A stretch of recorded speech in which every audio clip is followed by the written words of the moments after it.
Hello mga mi! Welcome back to my mini vlog. So yung ganap nga na ito ay nung Lunes pa.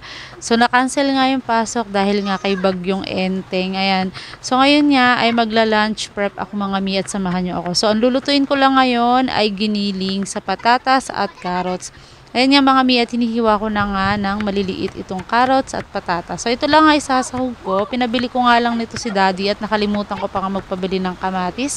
Pero masusolusyonan natin yan kahit walang kamatis.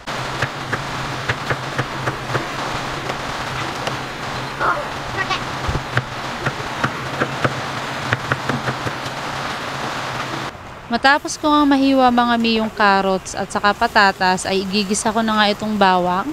So naghiwa na rin ako nito at di ko na nga naisama sa video. So yan mga mi at igigisa ko lang itong bawang at sibuyas. Papupulahin ko lang yan ng konti. At pagkatapos naman yan ay ilalagay ko na nga itong giniling na baboy.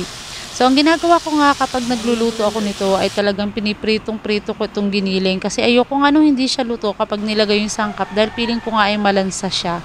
Ayan nga mga mi at nilagyan ko na nga ito ng paminta, magic sarap at konting dahon ng laurel para medyo mabango siya. So, konti lang ang nilalagay kong laurel. Tapos, lalagyan ko rin yan ng asin. Konting asin lang din dahil mamaya ay titimplahan ko nga yan ng patis. Mas masarap kasi kung patis nga yung pinantitimplat.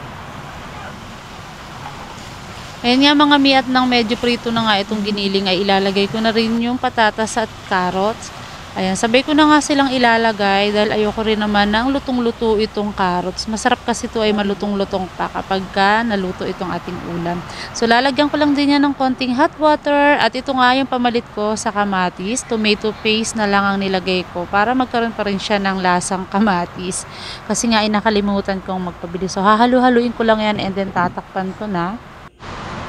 At ito nga mga mi, fast forward at malambot na nga ito. Nalagyan ko na nga rin pala ito ng patis, kaya sakto na rin yung kanyang lasa. So ita-timer ko lang itong kala ng 2 minutes.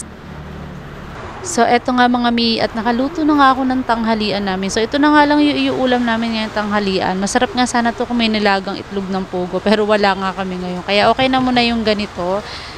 For lunch lang naman namin. At magluluto na lang ako ng ibang ulam namin mamaya. So tara mga mi, kain po tayo.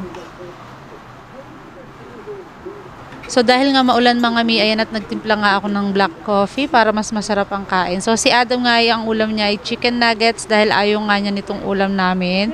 So yan at feel na feel nga niya tumingin dito sa GoPro. Akala niya pinipicturean ko siya.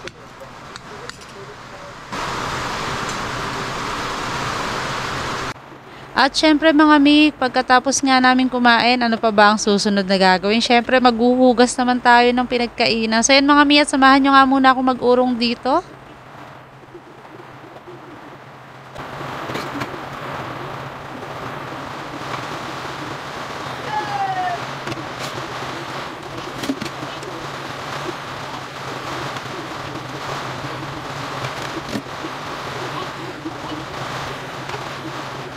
Eto nga mga mi at malapit na nga ako matapos dito sa paghuhugas ng aming mga pinagkainan. Ayan at napakalakas ng ulan, napakaingay dito sa aming bahay dahil wala pa nga kaming kisame. So paano mga mi, hanggang dito na lang muna ang ating vlog. Kita-kita ulit tayo sa susunod kong video.